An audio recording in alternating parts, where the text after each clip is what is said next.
तो दोस्तों, उपराष्ट्रपति चुनाव से पहले कुछ बहुत बड़ा होने वाला है, क्योंकि वोटर अधिकार यात्रा चल रही थी और राहुल गांधी सिर्फ 2 मिनट के करीब का भाषण देकर निकल जाते हैं दिल्ली की तरफ। बी सुदर्शन रेड्डी दूसरी तरफ एनडीए के सांसदों से बातचीत चल रही है, उनकी समर्थन मांग रहे हैं वो, और बताया जा रहा है कि बाकायदा एक लिस्ट बनाई गई है जिससे सांसदों से बातचीत चल रही है। वो लिस्ट कौन सी है, इस सब पर बात करेंगे। हमारे साथ इस पर बात करने के लिए राजशेखर राव जी जुड़े हैं, वरिष्ठ पत्रकार। नमस्कार। नमस्कार। बहुत बहुत स्वागत है आपका उल्टा चश्मा यूसी पर।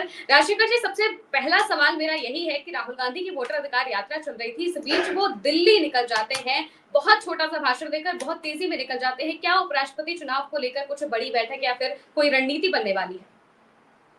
जी, बिल्कुल ऐसा लगता है कि कुछ बड़ा खेल होने वाला है उपराष्ट्रपति जी। चुनाव में। कुछ ऐसे संकेत मिल रहे हैं कि बीजेपी में एक गुट ऐसा है कि जो कि असंतुष्ट है मोदी जी और अमित शाह के गुजरात लॉबी से, कुछ असंतुष्ट लोग हैं। और जी। आरएसएस के कुछ लोग चाहते हैं कि लोगों में काफी गलत मैसेज जा रहा है, चाहे वो वोट चोरी का मामला हो या कुछ कोई और चीज हो। बीजेपी की जो ग्राफ जो है वो तेजी से नीचे आ रही है, उसको सुधारने के लिए हमें कुछ विकल्प ढूंढना चाहिए। तो जी। इसके मद्देनजर कुछ लोग कुछ अपना पक्ष रखना चाहते थे, जिनको बीजेपी नजरअंदाज कर रही थी। इसके जी। अलावा और दक्षिण भारत में भी स्पेशली आंध्र प्रदेश में जो है, एक तेलुगु उम्मीदवार होने के नाते चाहते थे कि बी सुदर्शन रेड्डी को पूरा एकजुट होकर तेलंगाना और आंध्र प्रदेश के सारे सांसद जो है सुदर्शन रेड्डी जी का समर्थन करे।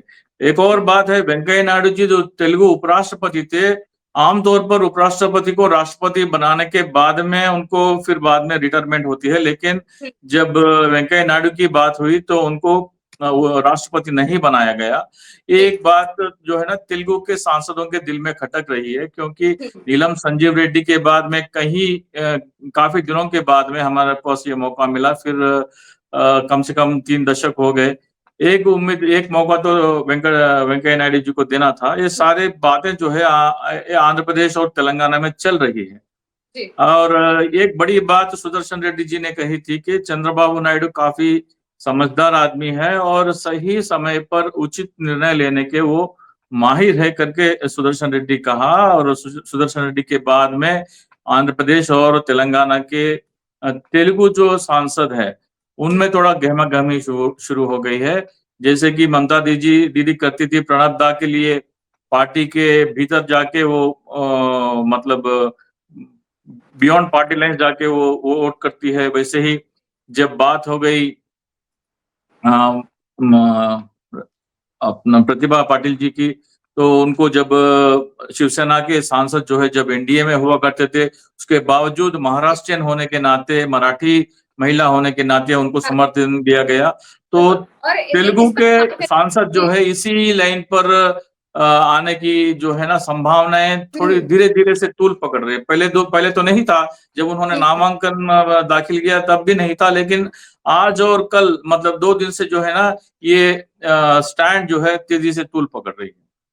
जी। और एक और बड़ा सवाल ये भी बनता है कि क्या उपराष्ट्रपति चुनाव के बहाने जो इंडिया गठबंधन है वो एनडीए से नाराज सांसदों की पहचान करना चाहता है?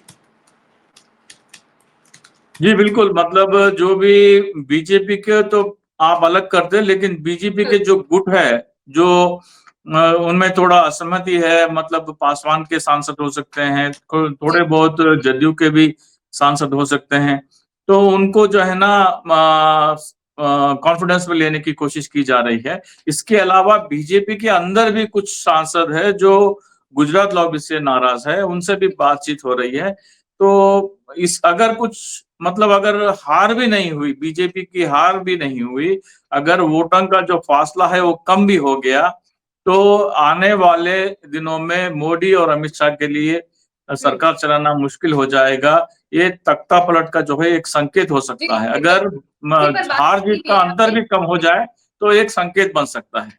जी। और एक और बात है कि नायडू तब तक इंडिया गठबंधन के साथ नहीं आएंगे जब तक उन्हें पूरा भरोसा नहीं हो जाएगा कि इंडिया गठबंधन की सरकार बनेगी। तो क्या उपराष्ट्रपति के चुनाव के बहाने नंबर बढ़ाने की भी कोशिश इंडिया गठबंधन की पूरी तरीके से है? नहीं, उपराष्ट्रपति के बहाने वो कुछ फंड्स वगैरह ले लेंगे, कुछ मतलब लोन वगैरह, या अमरावती कैपिटल फंड, नहीं तो पोलावरम प्रोजेक्ट के लिए जो भी छोटे मोटे कर लेंगे, लेकिन कुछ ज्यादा तो बार्गेन नहीं करेंगे। लेकिन बिहार चुनाव होने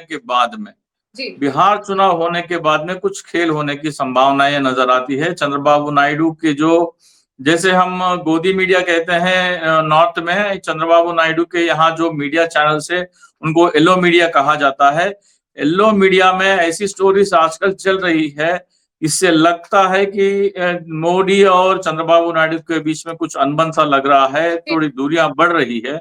और खासकर 130वां जो संशोधन आया है, कॉन्स्टिट्यूशन अमेंडमेंट आया है, जिसके तहत 1 महीना जेल होने पर आपको पद छोड़ने की बात कही है, उसमें तेलुगु में ऐसे स्टोरीज चल रहे हैं कि पहले जो टॉप 5 नाम है, टॉप क्रिमिनल लिस्ट का, एडीआर का जो लिस्ट है, उसमें 4 मुख्यमंत्री तो दक्षिण भारत के हैं, जिसमें चंद्रबाबू नायडू है, रेवंत रेड्डी है, सिद्धरामैया है और स्टालिन। तो 7वां नाम जो है पिनरई इनका है, केरला के सीएम का।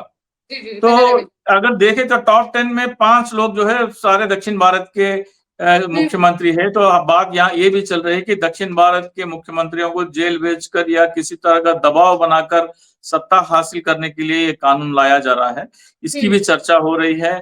और चंद्रबाबू नायडू के और मोदी के बीच में हिंदी को लेकर भी थोड़ी सी अनबन सी बन गई थी।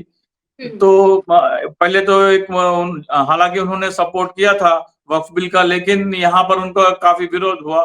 तो ये सारी बातें एक से एक धीरे धीरे एक माहौल बन रहा है कि एनडीए के खिलाफ चंद्रबाबू नायडू का। जी, और एक और सवाल है कि अगर खुदा ना खास्ता बीजेपी हार जाती उपराष्ट्रपति पद का चुनाव, तो फिर क्या होगा? बीजेपी अगर चुनाव हार गई, उपराष्ट्रपति का चुनाव, मतलब एक तरह से नो कॉन्फिडेंस मोशन है। आपको एक नो कॉन्फिडेंस मोशन की तरह देख जाना चाहिए। तो अगर ये बात आ गई तो नो कॉन्फिडेंस तुरंत आ जाएगा, इमीडिएटली आ जाएगा। अगर आप उपराष्ट्रपति के चुनाव हार गए तो अगले ही दिन आपको जो है अविश्वास प्रस्ताव आगे रखेंगे, तो जिसके तहत कुछ भी हो सकता है। मतलब आपको डू और डाई का सिचुएशन है, जियो या मरो का सिचुएशन है भारतीय जनता पार्टी के लिए इस उपराष्ट्रपति चुनाव जीतने के लिए। अगर हार गए, अगले ही दिन आपके पास ये प्रस्ताव आ जाएगा कि अविश्वास मत लेना है। लेकिन यहाँ पर एक दिक्कत है, अविश्वास मत आप कौन से मुद्दे पर आप रखेंगे? अगर आप वोट चोरी के मुद्दे पर अविश्वास प्रस्ताव रखेंगे तो दिक्कत हो जाएगी राहुल गांधी जी के लिए, क्योंकि वोट चोरी राहुल गांधी कहते हैं कि लोकसभा में हुआ, और वो उसके पक्ष में चंद्रबाबू नायडू वोट नहीं कर सकते, क्योंकि आंध्र प्रदेश में भी वोट चोरी का मामला है। मतलब जो वोट चोरी लोकसभा चुनाव से जीतकर मोदी आए हैं, उसी वोट चोरी के तहत चंद्रबाबू नायडू भी सत्ता में आए। तो वोट चोरी के मुद्दे पर अविश्वास का प्रस्ताव नहीं हो सकता, क्योंकि चंद्रबाबू नायडू उसका समर्थन नहीं देंगे।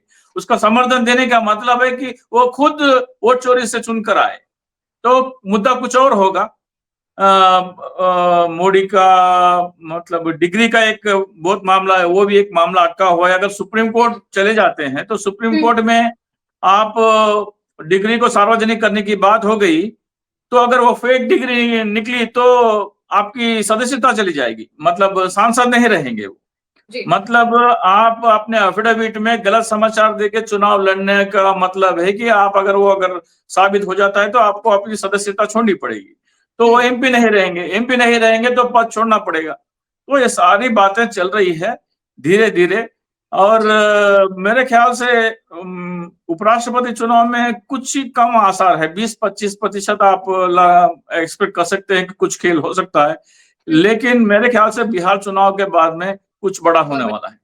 जी, और एक और सवाल है कि बिहार चुनाव का आपने जिक्र किया। बिहार में वोटर अधिकार यात्रा करीब 13-14 दिन तक चली, बहुत अच्छे तरीके से चली, और इसमें एक नारा सबसे ज्यादा वायरल हुआ था, वोट चोर गद्दी छोड़ का। तो क्या इस नारे से बीजेपी को कुछ नुकसान होता हुआ दिखा है? काफी देश भर में आपने हाल ही में एक सर्वे भी देखा होगा, जिसमें राहुल गांधी जी मोदी की पॉपुलैरिटी से आगे निकल गए। एक सर्वे आई थी जिसमें हमेशा मोदी 55-60% के आसपास रहते थे, अब वो 49 के पास आ गए और 51 पे चले गए राहुल गांधी जी। तो राहुल गांधी जी मोदी को पीछे छोड़कर आगे बढ़ रहे हैं।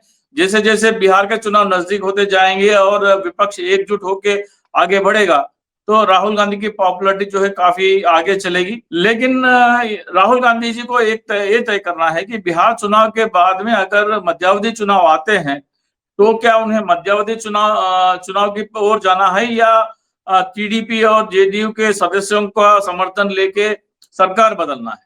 अगर सरकार बदलना है तो उनके पास उतना ताकत नहीं रहेगी। अगर मध्यावधि चुनाव हो गए तो उनके पास मेरे ख्याल से 280 से 360 सांसद इंडिया गठबंधन के पक्ष में आने की संभावनाएं रहती है।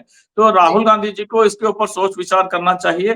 वो तेलुगु देशम और जेडीयू के सदस्यों से या पासवान कुछ और लोग एनडीए से बाहर आके अगर समर्थन देने की बात हुई तो उनके पास सामने उन्हें प्रस्ताव रखना चाहिए कि चले हम मध्यावधि चुनाव के लिए जाते हैं ताकि एक मजबूत सरकार बने और एक मजबूत शासन मिल सके हमें। जी बिल्कुल। तो राजशेखर जी हमारे साथ जुड़ने के लिए, सारी बातचीत के लिए बहुत बहुत धन्यवाद। आपने बहुत अच्छे तरीके से बताया कि किस तरीके से उपराष्ट्रपति चुनाव में तो बस एक छोटा सा खेल हो सकता है, लेकिन बिहार का चुनाव सबसे ज्यादा इंपॉर्टेंट है। बहुत बहुत धन्यवाद हमारे साथ जुड़ने के लिए। नमस्कार। तो दोस्तों आपने देखा, उपराष्ट्रपति पद का चुनाव ही सिर्फ चुनाव नहीं है, बल्कि इसके बाद बिहार का चुनाव है और इसके बाद बहुत बड़ी चीजें हो सकती हैं। राहुल गांधी जिस तरीके से वो बिहार से निकलते हैं, दिल्ली की तरफ बढ़ते हैं, ये बहुत सारी चीजों की तरफ इशारा कर रहा है। आने वाले दिनों में बहुत कुछ बड़ा हो सकता है। फिलहाल के लिए मेरे यानी कि महिमा के साथ इतना ही। आप देखते रहिए उल्टा चश्मा न्यूज़।